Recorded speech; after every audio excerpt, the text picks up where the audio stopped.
রাজনগর ব্লকের 11টি জায়গায় বুধবার নির্বাচনী প্রচার করলেন তৃণমূল প্রার্থী শতাব্দী রায়।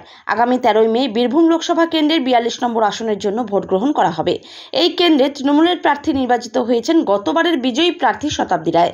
অন্যান্য জায়গার পাশাপাশি রাজনগর ব্লকেও তিনি প্রচার করলেন।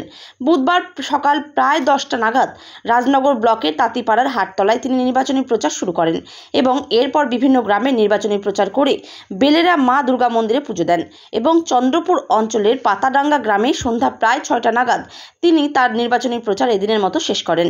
বুধবার শতাব্দী রায় রাজনগর ব্লক তৃণমূল কংগ্রেসের সভাপতি সুকুমার সাধু সহ অন্যান্য তৃণমূল নেতৃত্বদের নিয়ে রাজনগরের বিভিন্ন অঞ্চলের 11টি জায়গায় নির্বাচনী প্রচার করেন। শতাব্দী রায় নির্বাচনী প্রচারে গিয়ে লক্ষ্মীর ভাণ্ডার সহ রাজ্য সরকারের বিভিন্ন প্রকল্পের কথা তুলে ধরেন। পাশাপাশি আগামী 13 মে 4 নম্বর বোতাম টিপে জোড়া ফুলে ভোট দিয়ে মমতা ব্যানার্জির হাতকে শক্ত করার আবেদন জানান তিনি।